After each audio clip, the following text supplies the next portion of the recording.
introduction of who we have the honor of having with us today. As many of you know, Ayesha Mustafaa has been editor of the Muslim Journal weekly newspaper since January of 1989. She's a graduate from Bucknell University, and she has a BA degree and double major in psychology and political science, a master's degree in journalism from Columbia College right here in Chicago, and the third woman editor of the nearly 45-year-old newspaper and its longest tenured editor.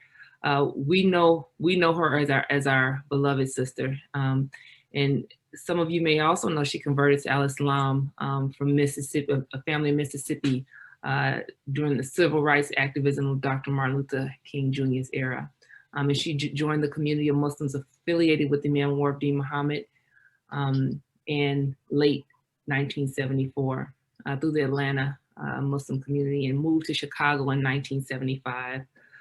She has just a plethora of things that she has led and done in our community, including in 1978, she was named the lead instructionist for the Muslim sisters trained by Imam Muhammad to teach Al-Islam, and formation of the Women's Group Committee to enhance the role of women in society.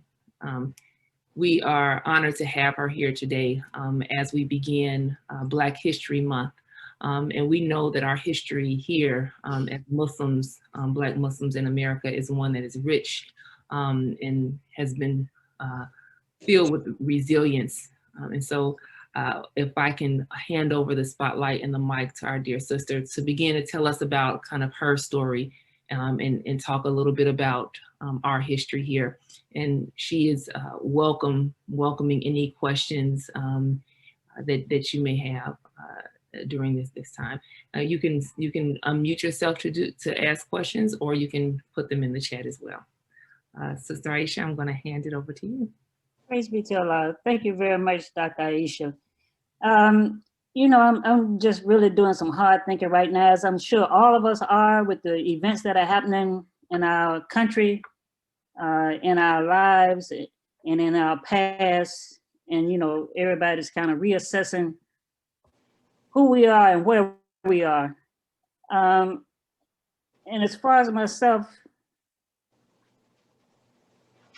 you almost begin to wonder if this doesn't work, i.e. the American experience, if it doesn't work for us, then what?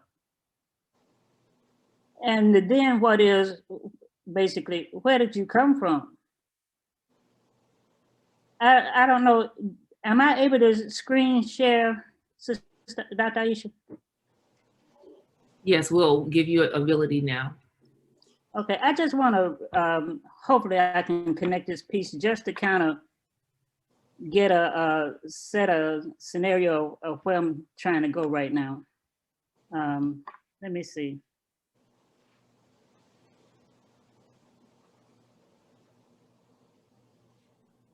He's work. Tarika, you able to give her ability?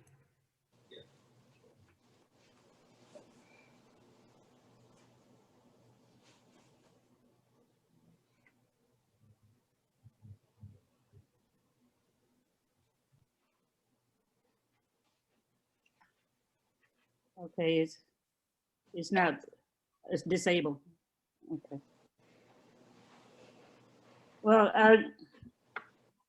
basically. 1 second, we're going to give you ability. Tarika's he's switching over to you. You should be able to share now, sis. Okay. Hopefully I can do my part.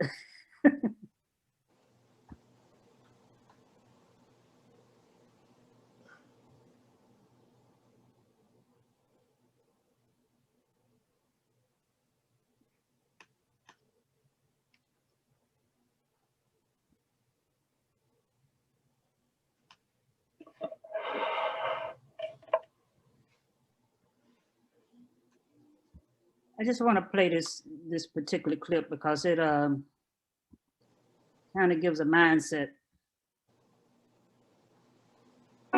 Shortly after can you hear that? the Civil War ended, some 4 million slaves were set free and they would not have had any place to stay, any place to sleep, or any food to eat, had it not been for the concept of the Freedmen's Bureau. It was a very scary thing for the freedmen at that time because there was no sense of protection. They're working sometimes for the same person who had enslaved them, who was not excited about paying money to the same people whose labor he had had for free for decades. That was an adjustment, and that brought about the need for someone to intervene and to be a go-between between former slaveholder and those once enslaved. The government felt that they needed to bring some order to this chaos, and in that process created the Freedmen's Bureau. His primary mission was to assist the former slaves in making this transition from slavery to freedom. It provided them an opportunity to get work permits, to find work, started schools called Freedmen's Schools. What became even more important for us now was that they not only asked them their individual names, but they asked them questions about their background, who they had been slaves with, who their parents were, who their spouses were, who their children were, where they were born. One could argue that the Freedmen's Bureau records are some of the most valuable records to study the African American family. It makes a difference to know where you come from and who you come from, because when you know where you're coming from, then you can design where you are going. I had a conversation with a friend and he said, you know, yeah, Black genealogy is not fun. You can't find anything. I'm a novice when it comes to family history research, but I've hit that wall, that time period where there's no documentation of your family anymore. The African American community through slavery was split up, divided. Families were torn apart. We don't know who our family really is or from where we originated. African Americans get back to 1870 and they can't go beyond that. So you'll hear a lot of African Americans say the records don't exist because of slavery, or I can't find my family tree, or should I give up? As African Americans, everything has been said, oh, there are no records. We don't have any history. We can't document anything. Well, it turns out that's not true. The Freedmen's Bureau project is really designed to take records and actually make them searchable online for individuals trying to research African American family history in the United States. There were well over 1 million documents in those records. So we're talking about a lot of material, a lot of stories. And if we don't digitize them and index them, nobody's gonna know. We need to make these records available to everyone. We need everyone's help to make these records. He looks like your mom. Because they will provide a window to identify your family in their records and to move back into that pre-1865 time period. We have to go back to the past in order to understand the future. It helps us understand, why do I do what I do? Why do I act like this? Why do I feel this way? Being able to say, I know where I came from. It's a sense of identity. It's looking at that ancestor and saying, look at them, they survived. It's because of what they did, I'm here today. If they made it through, then I can too. My future can become bright. I don't have to be stuck in the past, but I need to know the past so that I can get through my future and make a better life for me. Everything that we are is because of them. It is vitally important to know that you're here for a reason. This is a chance for us to learn our story and then tell it to the world in a way that it has not been told before. Those records that are not indexed can make that connection between a former slave and their master, which is the critical connection that African Americans need to do slave ancestral research. To have this information on index where you could type in your ancestor's name and that name can come up and that document can come up, it means so much. The project is to really solicit volunteers from around the country to help us actually transcribe these records and make them searchable so individuals like myself can find our own families in these records. Why not participate in this project to make it easier for not only you, but future generations to find this information and really tell and create that story about their family history? We are helping to rebuild or reconnect to our ancestors. So we all need help, and you can help and provide that help by getting involved with the project. Get involved with this project. It's worth it. It's worth all the time and energy that it will take to get this project off the ground.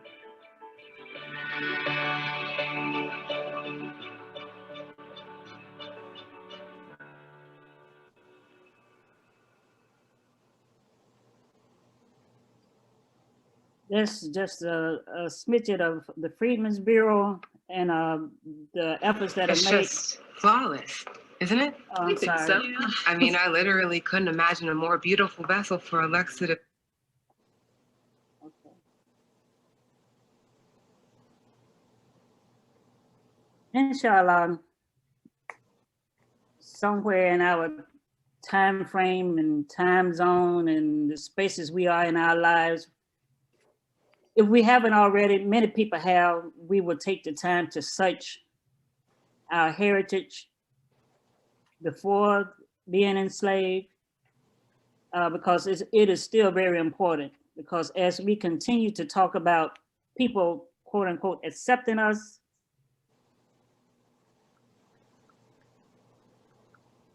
the very essence of the Nation of Islam was for us to accept ourselves. The whole concept of the Nation of Islam, with Farad's assistance and persistence, was for us to accept ourselves. You know, we've always had the idea of having an identity complex, and I feel it more intensely being back in Mississippi because, you know, we call this ground zero. And while the Proud Boys and the Boogaloo Boys and all those have just surfaced, that people know them in other places, the races here are kind of like everyday commodities. You know them, you know what places not to go to, you know what areas not to travel in after dark. Mississippi was the last state to sign the Emancipation Proclamation. And that was recent. I mean, that was since I've been back to Mississippi, so that's been since 2011. It was laying on somebody's desk and nobody would sign it. So it just got passed from desk to desk until a professor in one of the universities began to search after the certain anniversaries, the slavery anniversary. They began to search our records here and found out that the Emancipation Proclamation was never signed. Mm. Mississippi was the last state to take the Confederate emblem from over the state. And when we had to go to events with the state flag up, we had to sit under the Confederate emblem. And remember the concept, the Confederate emblem meant that they wanted to hold us as slaves. That was the whole precept, holding on to the emblem, was that they wanted to hold us in enslavement. Yeah. And so when I came home, there were people here who, older women, and we would go in a room for a banquet or event, and they had all the flags up, the state flag, the US flag. This one African-American senior citizen would get up and just walk to the other side of the room. She said, I refuse to sit under that flag, even to have dinner. So these sentiments run deep. And it's because of course, we know the treatment that we went through in 400 years of enslavement. There is a museum, an outdoor museum right outside of New Orleans called the McKenzie Museum Plantation. And a Caucasian bought this old plantation and he converted it into a museum.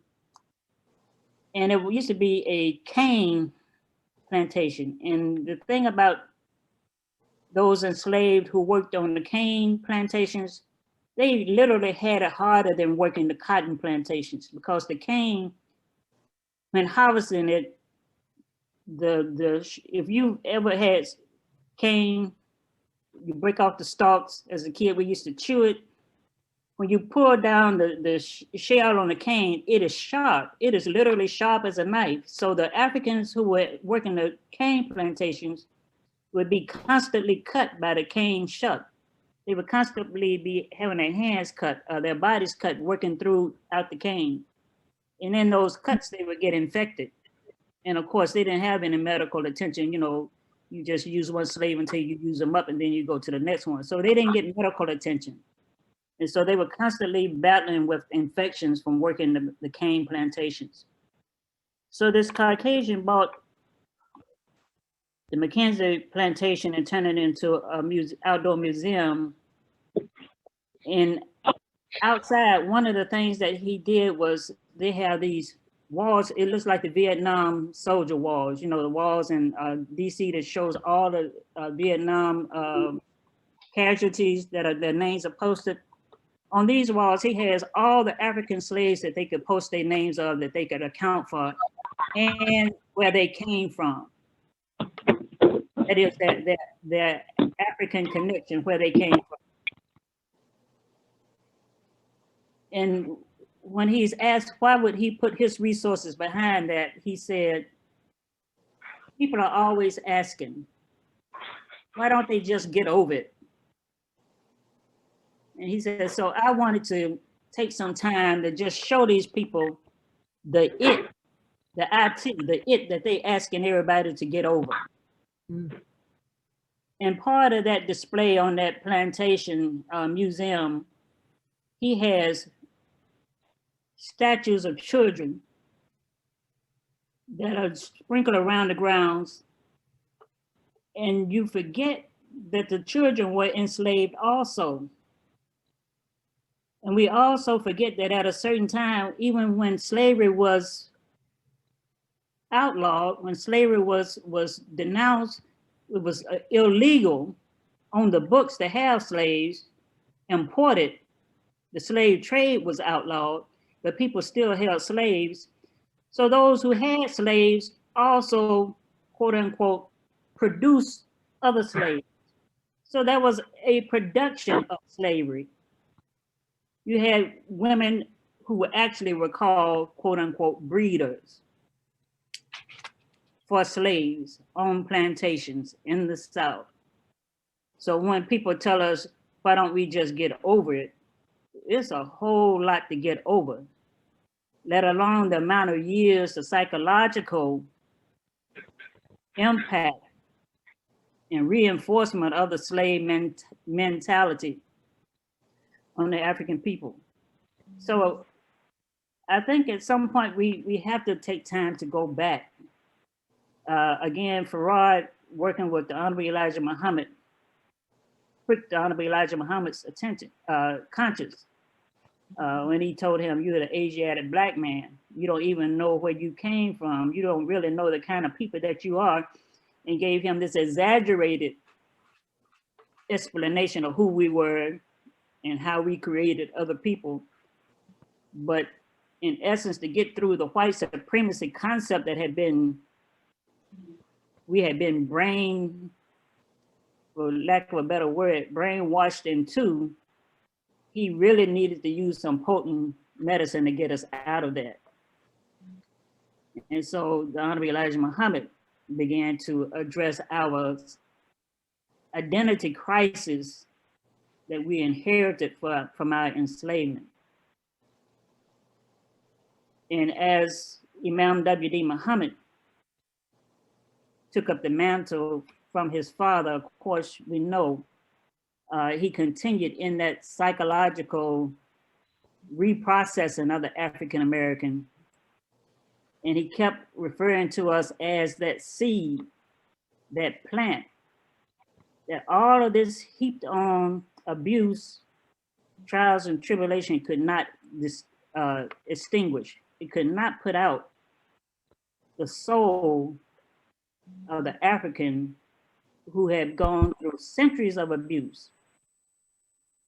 And the Imam brought us back to God consciousness in that idea, because only God could allow you to maintain your humanity under the insurmountable abuse that we went through.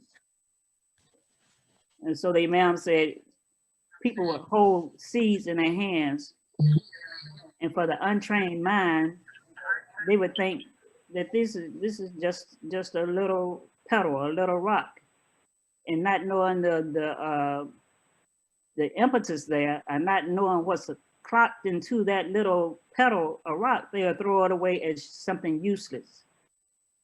He said that's the soul, that's the concept of the soul of the African who went through slavery. They see us as useless people, hard petals, nothing to be achieved there.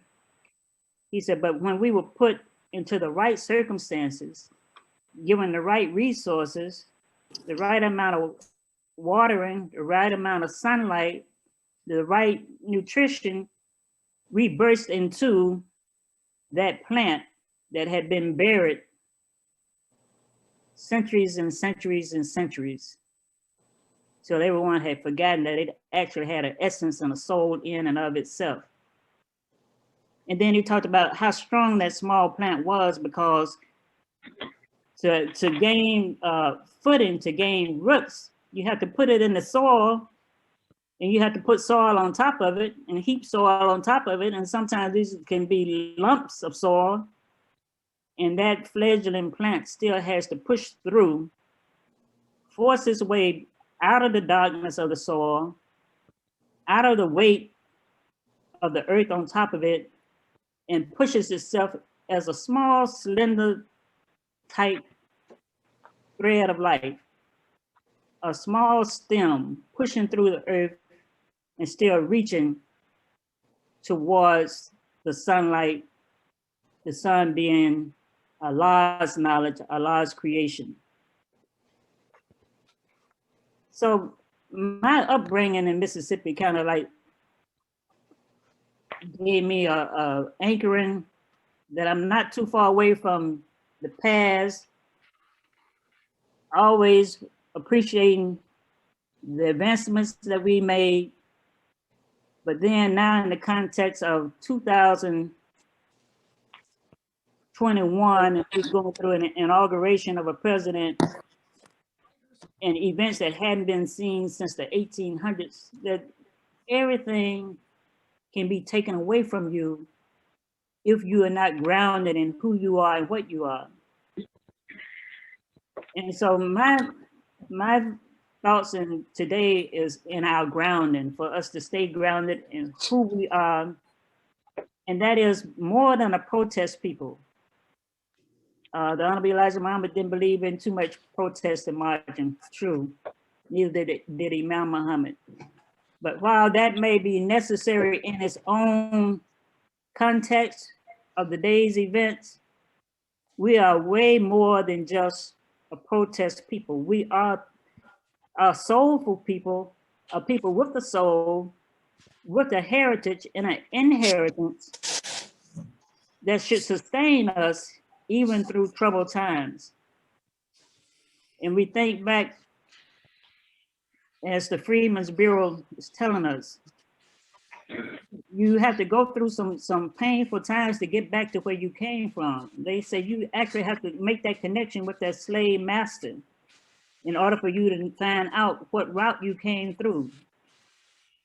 You have to go back through those people who didn't want you basically for who you were in order to reconnect to your past. We have to rewind through the door of no return.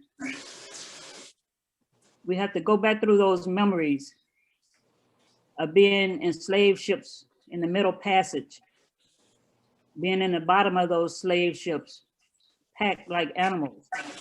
We have to go back to when we were a knowledgeable people, and we were. Historians for years and years talked about Africa as a people without a written history.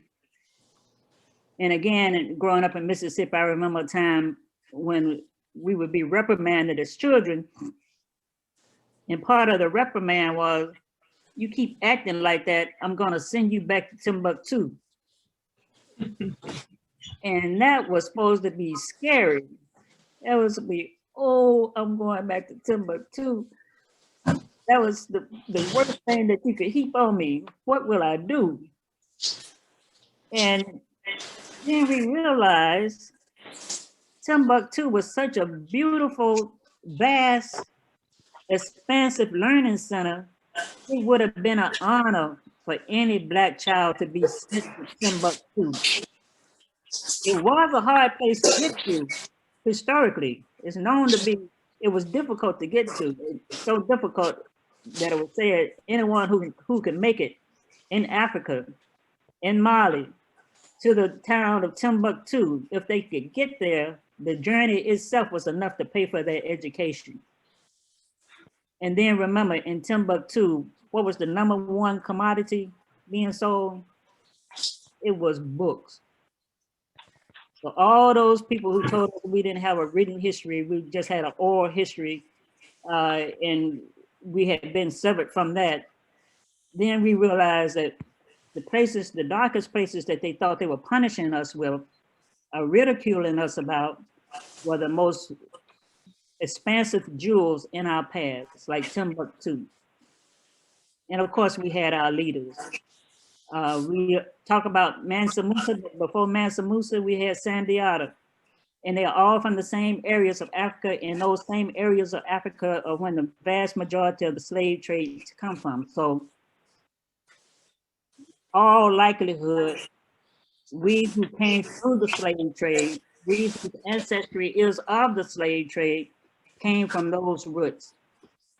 As we move forward, there are a lot of people who are doing their studies on their genealogy, and there are a lot of records we can use. And I pray that we all take the opportunity. It doesn't have to be a one-day thing, but we begin to jot down and make note of our own genealogy.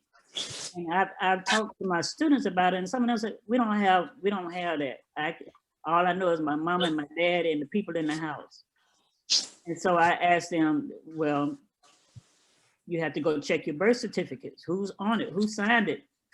You might even have to go back to the hospital. Some of us were birthed by midwives, and our births are written in Bibles. So go back and check your old family Bibles and see what was written down in the back pages of those Bibles. They had your birth certificate, your death certificate, your marriage certificate were all written back in the backs of your Bibles.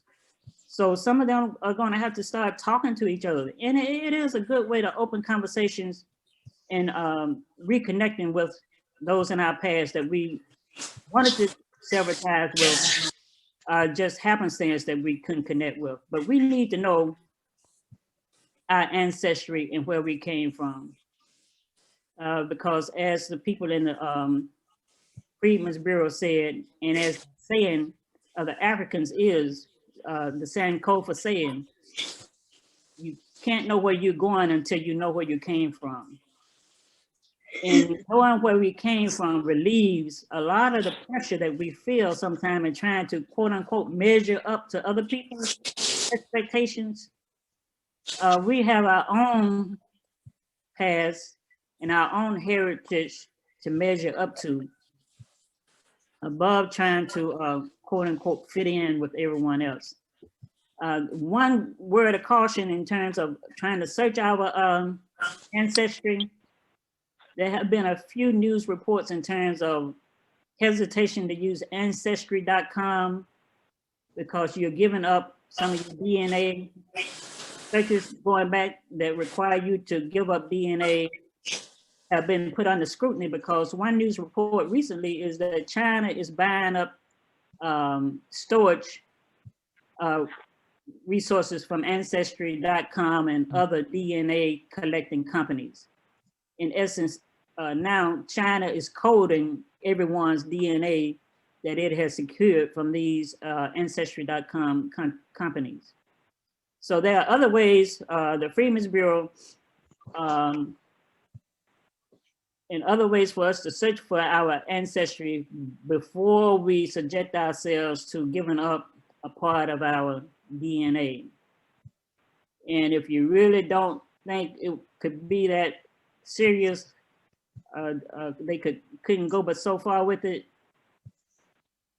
Hope everybody knows the name Henrietta what's Henrietta's last name? Henrietta Lackey. Yep. Lex. Henrietta's DNA was taken because she was sick with cancer, and they took her DNA. But the one thing in the study was, because it was cancerous, it was the only DNA that they had that would keep reproducing. I mean, the cells literally kept reproducing. And so they could use them and study because they could keep following through on what the cells would do in different situations. So they were using Henrietta Lacks cells, the HeLac cells, in scientific studies. And the thing was, they never told her African-American family that they were using her cells. And to this day, they are still using Henrietta's cells. Her family has, her ancestry has put in some claims because, of course, when you're doing that much research as well, you know that there's some kind of economic benefit, there's some monetary benefit passing hands as well. And of course, her family has never benefited from the economic resources that have been generated from the study of their sister cells. But just to show that when you give up your DNA, it can and has been used for someone else's benefit over and over again. So I suggest we use all the paper trails first, foremost, until we can get back across the water and check somebody's blood ourselves.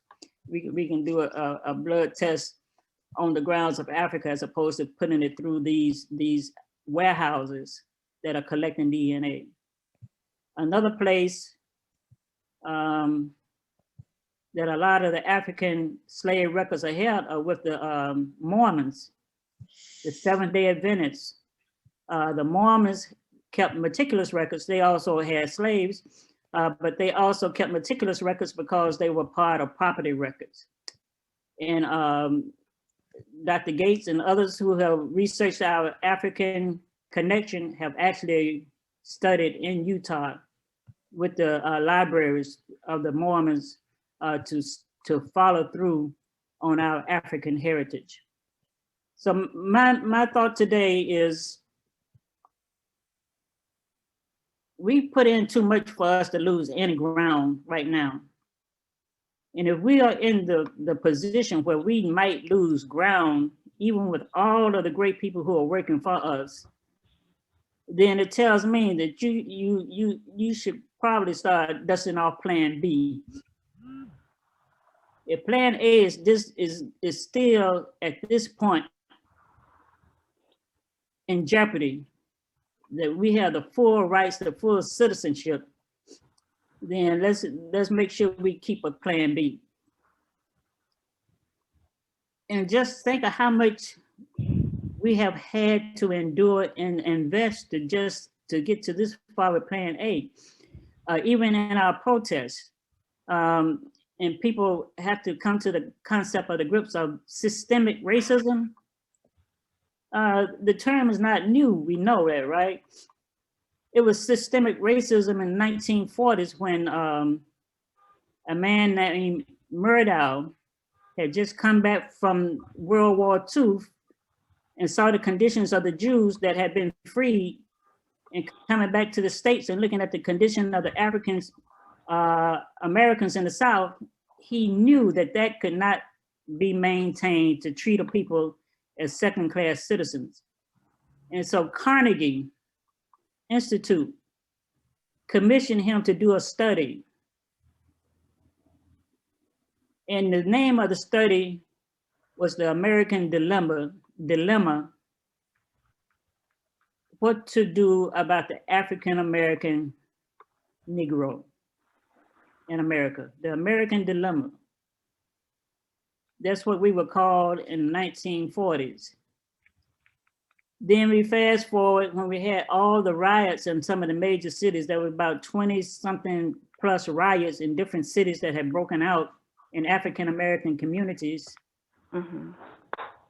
And then they did another study, and this one was commissioned by President Johnson,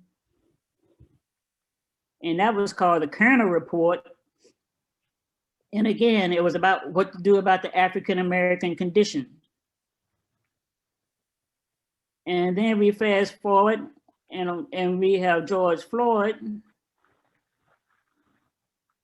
And we know that that wasn't the first murder, and it hasn't been the last one since George Floyd. And now the whole world again wakes up to the point of asking what to do about the African-American condition. If we cannot solve the problem here at home about what to do with the African-American condition,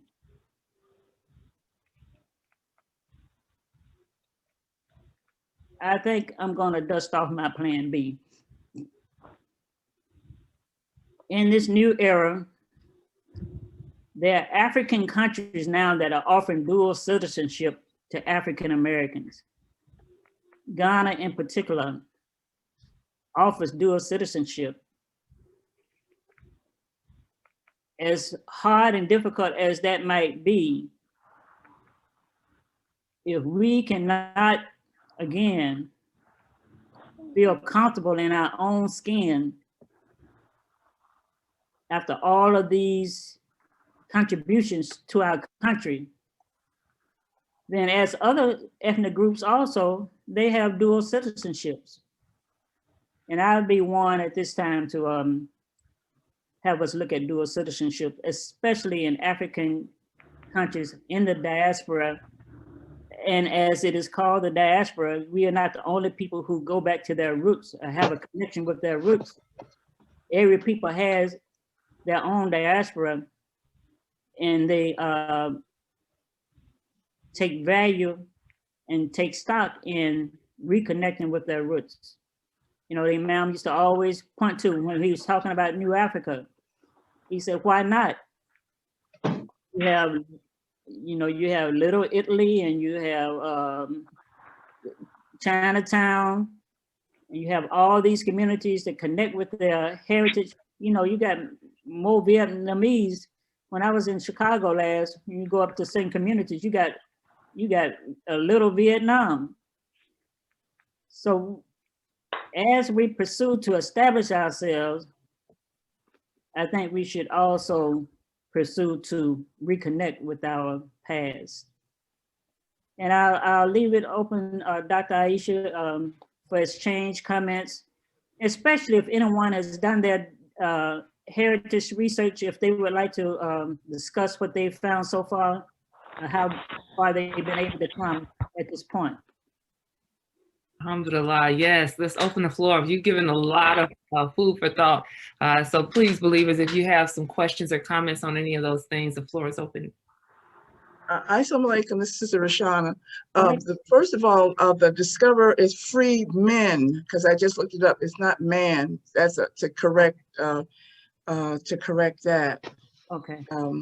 But yeah, what do you do if you did already do one of those ancestries, or because I've done it, and actually my husband too, and he actually found lost relatives that he didn't know, actually brothers.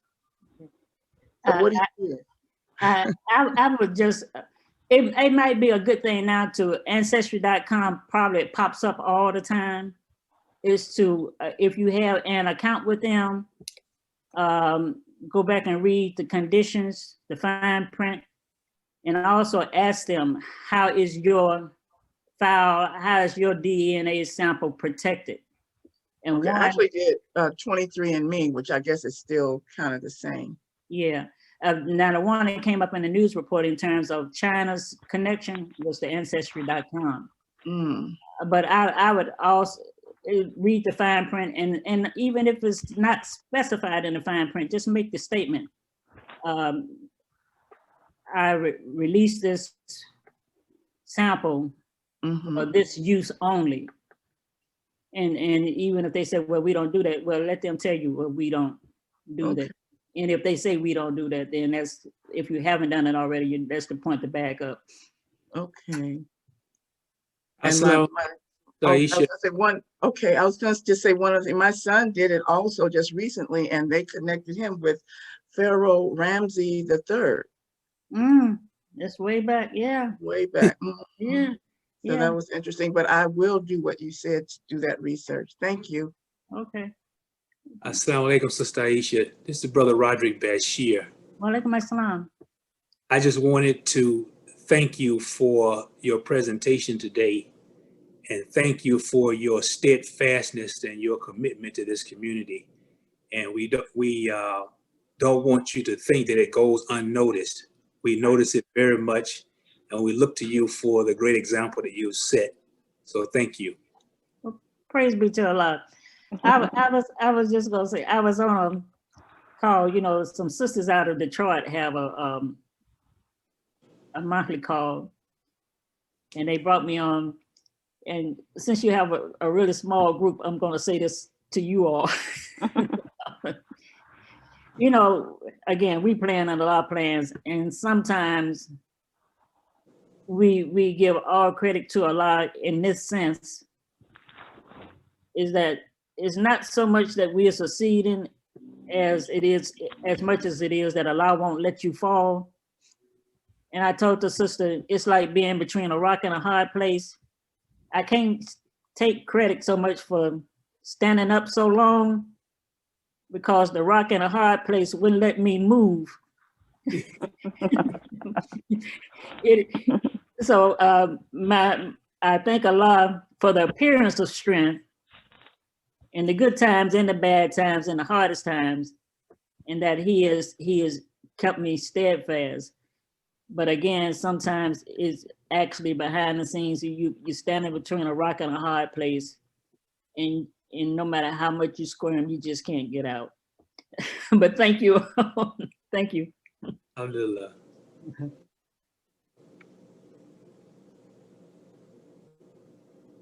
Are there other questions, comments? I had one.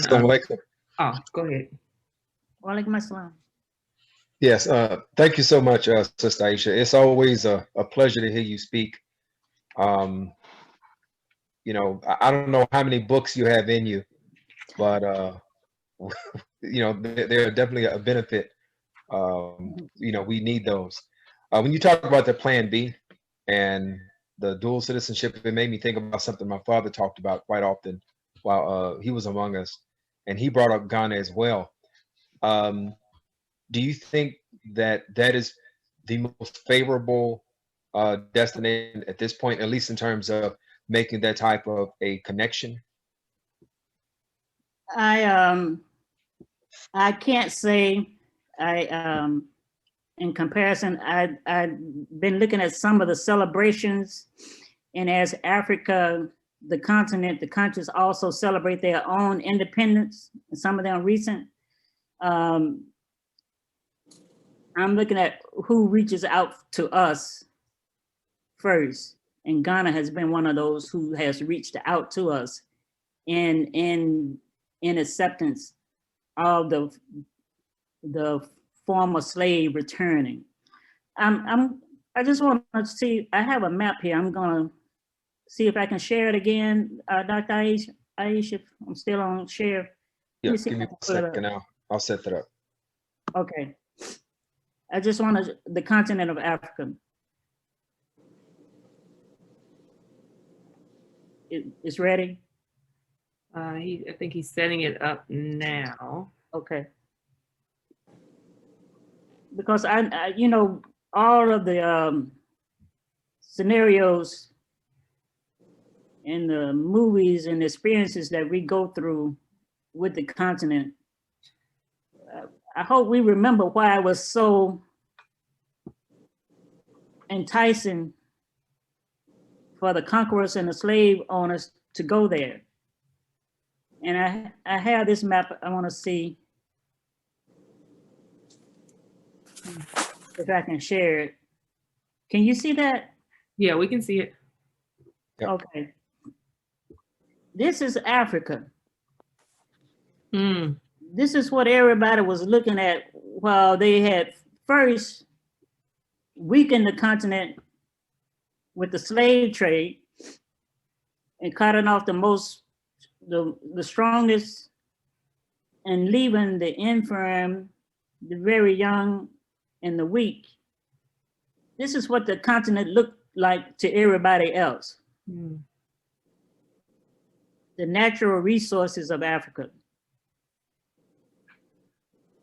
And I don't believe, even with all of the abuse and all of the colonization, that all of these resources have been depleted yet.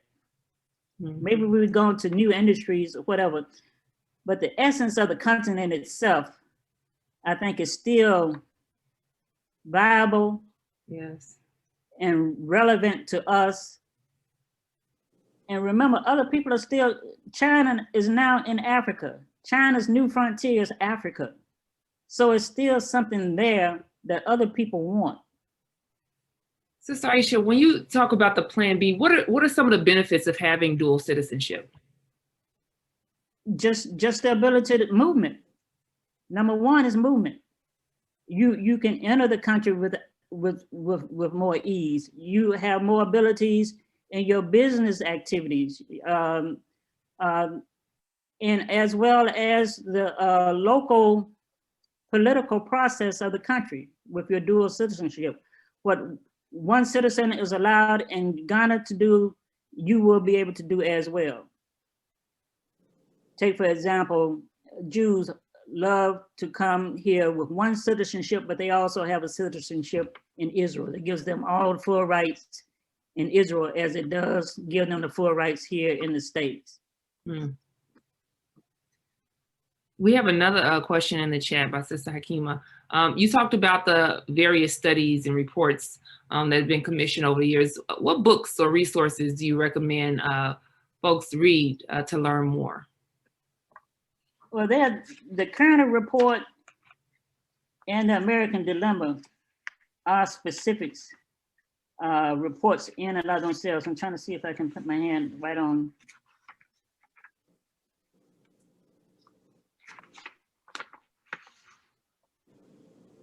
Okay, the American Dilemma was written, the report was commissioned by the Carnegie Institute, then called in 1938.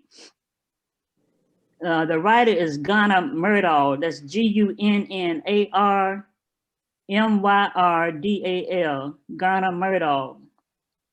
And the name of the study actually was An American Dilemma, the Negro Problem in Modern Democracy. He started in 1938. He finished in 1944, the study.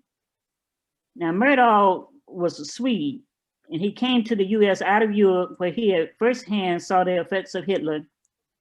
And that's what drew his attention to the African Americans.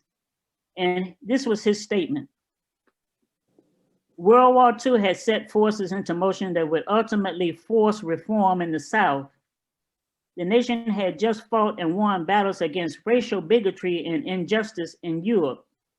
So how could it condone them in America?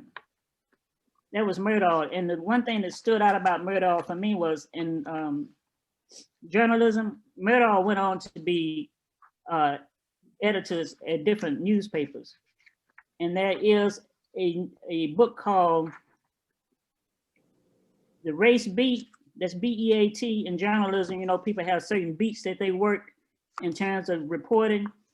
And so in this book, The Race Beat, it chronicled all the newspapers and their editors during the heyday of the civil rights movement and what those newspapers and editors were doing at particular times in terms of hindering the advancement of African Americans or promoting it. And they had a fierce pen fight.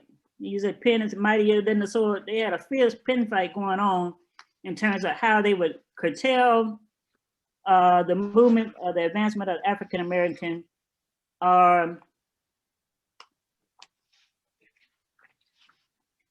supported. There's a statement of a young lady. Let's see if I can put my hand on hers.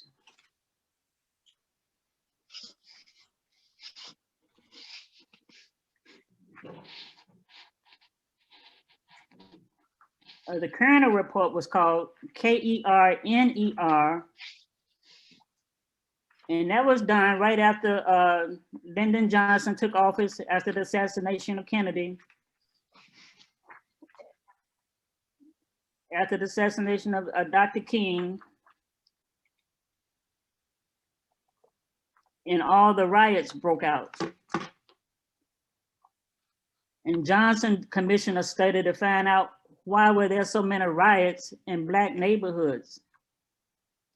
And so the name of that report was the Kerner, it was called the Kerner Commission in 1967, KERNER Commission. And then the end of the report was called the Kerner Report. There was a lady who wrote an article at the end of the Kerner Report in her reassessment. And she said,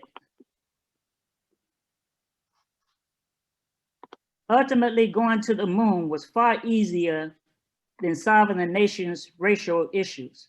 And that was because John F. Kennedy had talked about our feet and our reasons of going to the moon. And, you know, and he said, some say, why are you going to the moon? And his response was, why not? So this young lady wrote, ultimately going to the moon was far easier than solving the nation's racial issues. Politically, spending billions on space travel was more sellable than striving to correct racial inequality. Since the arrival of the first African slaves in North America early in the 17th century, prejudice, often supported by law, has circumscribed the experiences of African Americans. In terms of the American dilemma and where we are now, and all the resources that we poured into the country, we poured into trying to solve this problem. It's amazing that we could even have events like January 6th, 2021 was really something that made everybody sit up in their seat and say, are we really going there? Do we really have that much of our constituency, our fellow Americans who feel like that? Do they really feel like that? That they would go into an insurrection to push back the gains of the African American, and those who also research these groups that now are becoming prominent. You know, we knew they were there. Timothy McVeigh was militia when he blew up the Murrah Federal Building in the 1990s. They come from the same vein, but I didn't think that they had enough momentum, enough support to actually think that they could pull off an insurrection that would push the country back so far. And once this happened and you began to read the reports that have come out, it is said that it actually began when Barack Obama became president. That the insurrectionists, the concept, the idea that they had all had been lost for them was sinking in, and that's when they really began to plan and plot that they were going to take, quote unquote, their country back. So I don't know how much more we can give. You know, we have military veterans, we have great scientists, we have, you know, we can, all African American History Month, we're going to be pointing out people who contributed so much to the society. And I was even reading back, even in the slave days, even the inventions, you know, we can line up all these inventions, but there are so many that we can't, because when you start checking the records, the African who was enslaved that had the ideas for invention could not register the patent in their own names. And so those patents are registered in the names of the slave masters. Mm-hmm. And this went on and on and on. And all of the ones that we can acknowledge and give credit back to us too, just think of all the ones that intellectual property of the African who was enslaved is still in somebody else's name. So I don't know, in terms of, you know, where we are, I don't know what more we could give. You know, we done given enough. Look, I'm with you. I'm with you there. What I try what I try to do is keep up with all of your knowledge giving, and with some quotes, but also some links to the books that you referred to. You have given us a lot to think about, and we are truly, truly blessed with your presence and your knowledge and your continued commitment and work in the community. We are truly, truly blessed and honored to have you. I want to remind folks that to subscribe to our YouTube channel. You'll see this and our kutbahs and on the YouTube channel, so that we can have a running history of all of the brilliance in our community. Also, please join us next week. We have our good brother Roger Bashir doing a movie talk. One Night in Miami. So if you have not watched it, watch it this week, because I'm sure it'll be a very enlightening discussion. I'd like to once again thank you on behalf of the community and ask Imam Tariq to close us out in dua.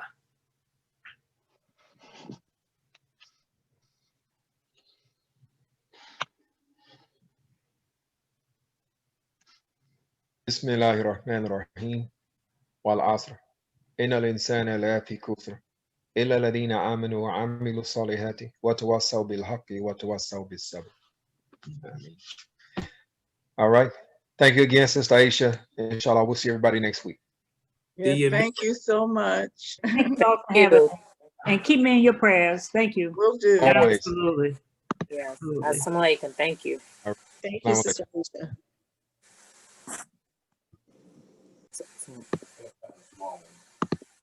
That was excellent.